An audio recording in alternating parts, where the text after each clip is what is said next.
Welcome to the Paubox News Roundup for the latest HIPAA, security, and healthcare marketing news. Here are this week's top stories.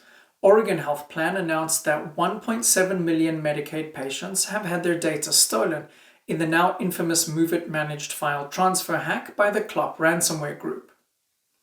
The Chattanooga Heart Institute recently experienced a data breach affecting over 160,000 patients.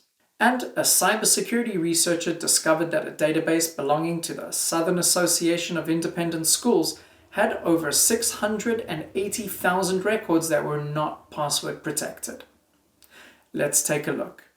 In June, the Cybersecurity and Infrastructure Security Agency announced they discovered two significant vulnerabilities in the MOVEit transfer and MOVEit cloud systems.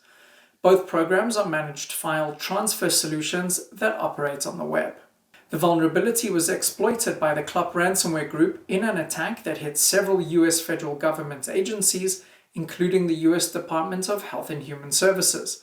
CLOP is now creating websites to leak the data in an effort to pressure organizations into paying the demanded ransom. One of the most recent organizations to be affected is the Oregon Health Plan, which believes that approximately 1.7 million Oregon Medicaid patients have had their data stolen. They were notified of the vulnerability by Progress Software, the parent company of MOVEit, on June 2nd. Compromised data includes names, dates of birth, social security numbers, and health information. The Oregon Health Authority is urging members of the Oregon Health Plan to monitor their credit. Attacks from CLOP continue, making it unlikely that we have seen the full effects of their attack. The Chattanooga Heart Institute, a prominent cardiovascular practice, recently faced a significant data breach compromising patient information stored on the organization's computer network. The breach affected over 160,000 patients. On April 17th, the Chattanooga Heart Institute detected signs of a cyber attack on its IT network.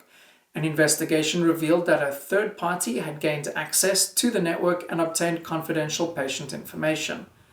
The compromised data includes patient names, driver's license numbers, social security numbers, lab results, medications, and other clinical and financial information. They're completing a thorough forensic investigation of the incident and have enhanced their network security and monitoring tools to prevent similar incidents in the future. In a report released to Website Planet, researcher Jeremiah Fowley discovered that a database belonging to the Southern Association of Independent Schools had over 680,000 records that were not password protected. Fowler stated the discovery is among the most sensitive data collections he'd ever encountered. SAIS is a non-profit organization supporting schools and educators throughout the US, Caribbean, and Latin America. Fowler was able to look at individual students' protected health information and other data like emergency contact info, teacher background checks, and social security numbers. Fowler notes that the information was highly vulnerable to criminals who would have been able to apply for loans or credit cards using the school's name. All schools and academic institutions must comply with data protection laws, such as Family Educational Rights and Privacy Act and the Children's Online Privacy Protect Act. While elementary and secondary schools are generally not required to be HIPAA compliant, many of the HIPAA requirements overlap with existing regulations.